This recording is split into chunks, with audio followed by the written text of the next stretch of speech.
राष्ट्र जीवन की स्मृति में वो समाहित भी हुए हैं। मेरा मानना है कि ये जो आपका निर्णय है, सदन का निर्णय है कि वंदे मातरम के 150वें साल के प्रवेश पर ये महान सदन वंदे मातरम के भाव के लिए, वंदे मातरम के यशोगान के लिए और वंदे मातरम को चिरंजीव बनाने के लिए एक चर्चा करे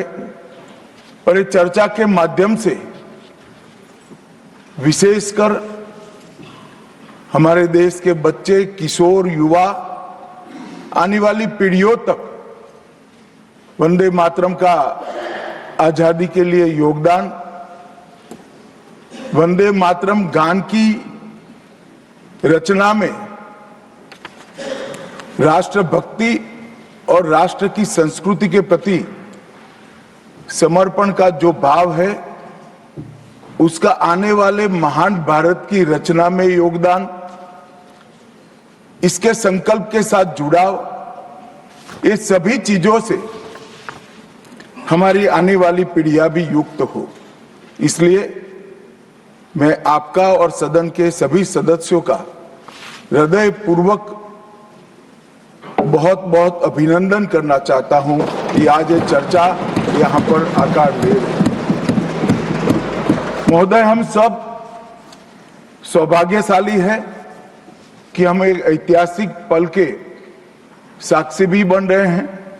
और इसमें हिस्सा भी ले रहे हैं। ये महान सदन में जब वंदे मातरम की चर्चा हो रही है, तब कल कुछ सदन सदस्यों ने लोकसभा में प्रश्न उठाया था कि आज वंदे मातरम की चर्चा, वंदे मातरम पर चर्चा की जरूरत क्या है। महोदय, वंदे मातरम पर चर्चा की जरूरत, वंदे मातरम के प्रति समर्पण की जरूरत वंदे मातरम बना तब भी थी, आजादी के आंदोलन के वक्त भी थी, आज भी है और जब 2047 में महान भारत की रचना होगी तब भी रहे। क्योंकि अमर कृति मां भारती के प्रति, भारत माता के प्रति समर्पण, भक्ति और कर्तव्य के भाव जागृत करने वाली कृति है। इसलिए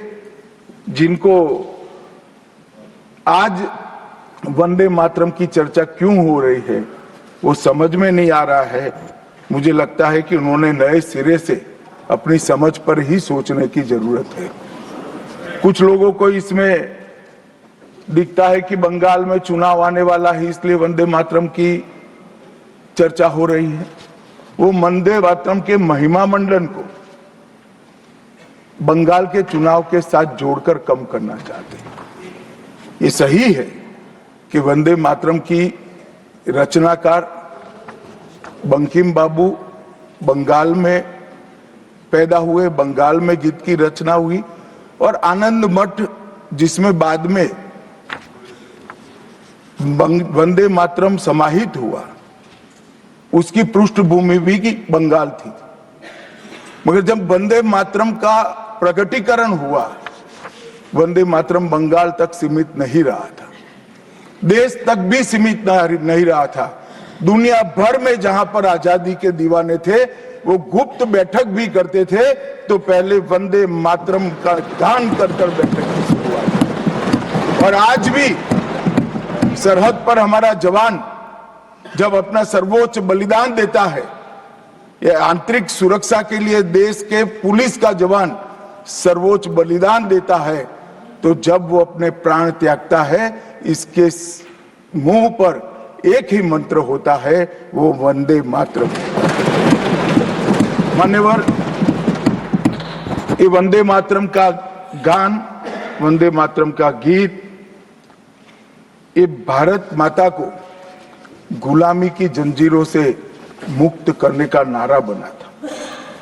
आजादी के उद्घोष का नारा बन चुका था, आजादी के संग्राम का एक बहुत बड़ा प्रेरणा स्रोत बना था और शहीदों को अंतिम बलिदान, सर्वोच्च बलिदान देते वक्त अगले जन्म में भी भारत में ही जन्म लेकर फिर से मां भारती के लिए बलिदान करने की प्रेरणा वंदे मातरम से। और ये चिर पुरातन राष्ट्र को अनेक सदियों तक अपनी संस्कृति के रास्ते पर आगे बढ़ाने की प्रेरणा भी कई सारे मनुष्यों को इस वंदे मातरम से ही मिली। वंदे मातरम की दोनों सदनों में इस चर्चा से, वंदे मातरम के महिमा मंडन से, वंदे मातरम के गौरव गान से हमारे बच्चे, किशोर